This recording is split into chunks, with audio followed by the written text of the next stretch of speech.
시청자 여러분 안녕하십니까?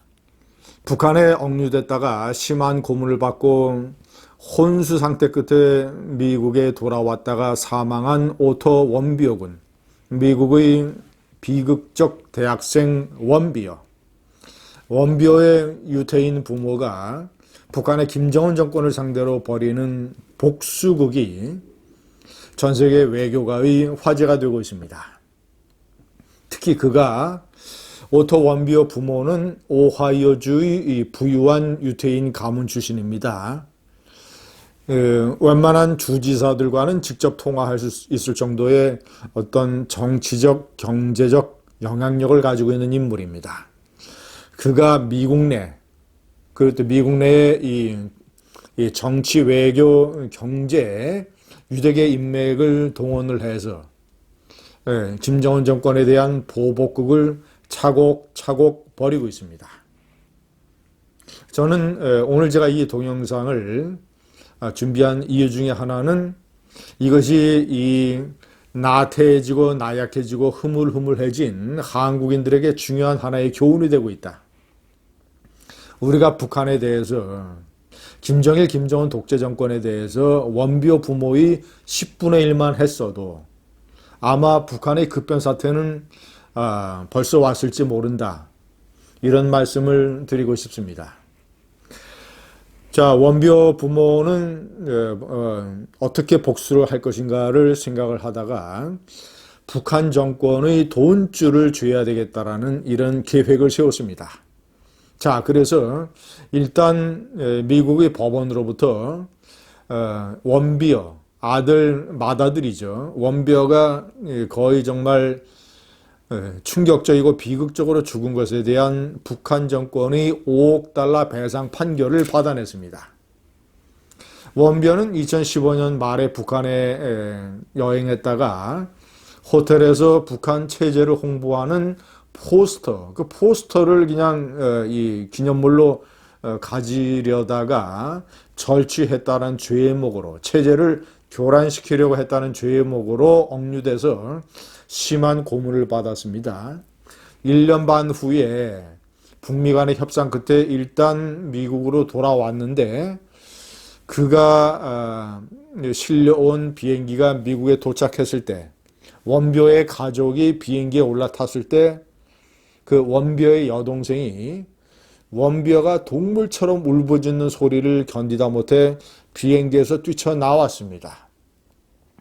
원비어가 혼수 상태에서 죽기 직전에 이 외쳤던 비명소리, 나중에 미국 의료진이 조사를 한 바에 따르면 원비어의 치아를 조사를 해보니까 북한에서 벤치 같은 걸로 치아를 뒤틀리게 만든 고문을 한 흔적이 발견이 됐습니다. 자, 원비어 부모는 5억 달러의 배상 판결을 일단 받아냈고 그 배상금 중에서 제가 3번에 명기를 해놨습니다만은 일단 1차로 2년 전에 2018년이죠.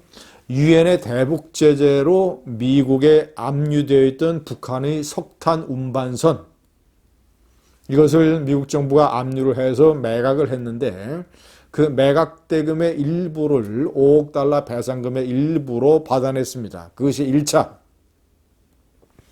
2차는 미국의 대형 은행들을 쥐고 있는 유대계의 인맥을 동원을 해서 미국 은행 내에 북한 정권의 자금이 어디에 얼마 숨겨져 있는가를 전부 다 찾아냈습니다.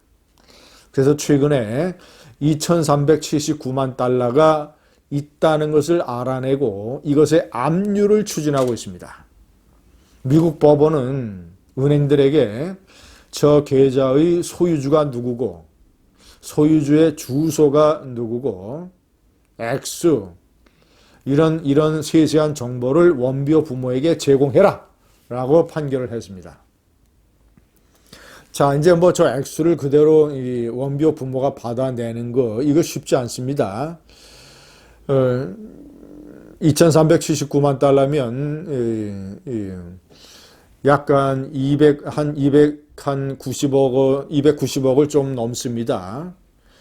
일단 북한 정권이 대부분 이 차명 다른 사람 이름으로 계좌를 가지고 있고, 또 원비호 부모뿐만 아니라 북한 정권에 대해서 채권을 주장하려는 제3국에서 저런 계좌들에게 일단 동결 조치, 압류 조치를 해놓은 경우도 있기 때문에 저 290억 원을 원비호 부모가 바로 받는 것은 아닙니다. 그런데 원비호 부모는 계속 계좌에 대한 소유주의 정보를 전부 다 받아내서 자, 이것이 김정은과 관련된 계좌라고 한다면 압류를 추진하고, 그래서 이제 총 5억 달러의 배상금 중에서 일부를 더 추가로 받아내겠다라는 이런 계획입니다. 원비호 부모의 복수국에 유대인들의 인맥이 철저하게 동원이 되고 있다라는 점.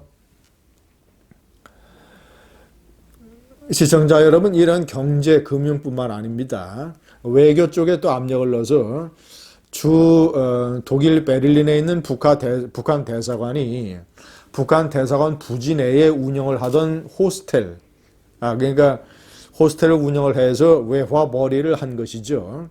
이것을 금지해야 된다라는 법원의 판결까지, 독일 법원의 판결까지 받아내서 이것을 지난 1월 달에 호스텔의 운영을 정지시켰습니다.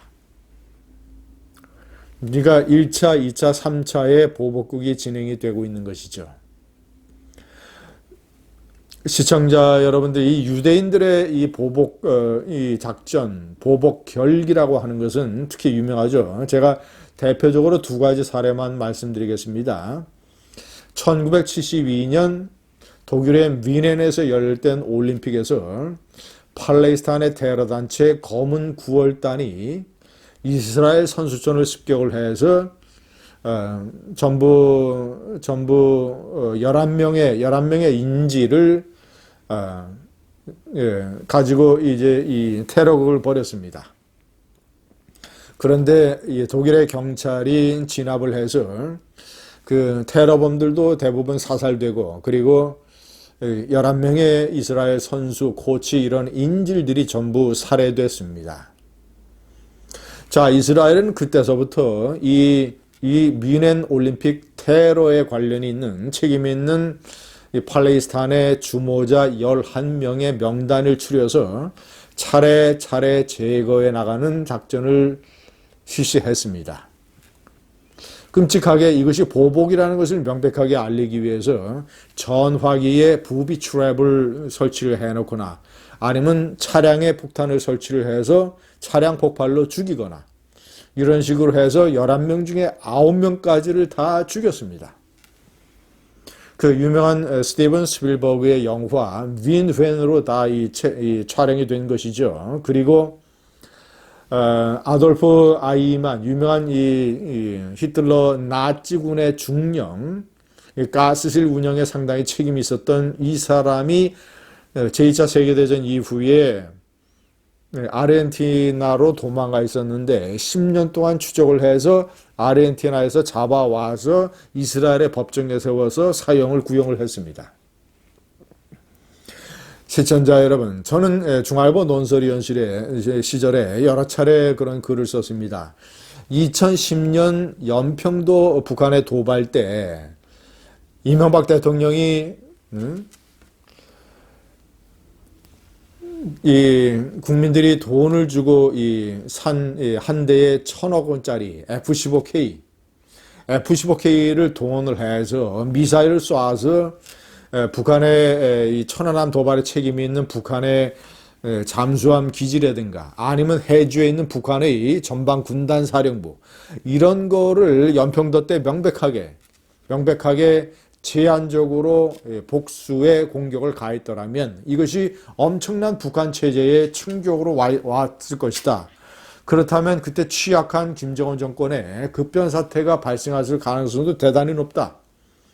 그 이후에 남북관계는 여러 면으로 달라졌을 것이고, 그것이 이명박 박근혜 정권에 영향을 미쳐서 박근혜의 탄핵이라는 것도 없었을지 모른다. 이런 제가 주장을 한 적이 있습니다. 오토 원비호 부모의 10분의 1만 닮아도 한국인들은 내년 2년 후에 대통령 선거 있을 중요한 변수, 북한의 급변 사태 여부, 그러나 코로나, 그 다음에 경제 사정, 이 세 가지 중요한 변수 중에서 특히 이 북한 한반도의 급격한 변화 이런 걸로 인해서 보다 더 확실한 미래를 선택을 할 수 있을 것입니다.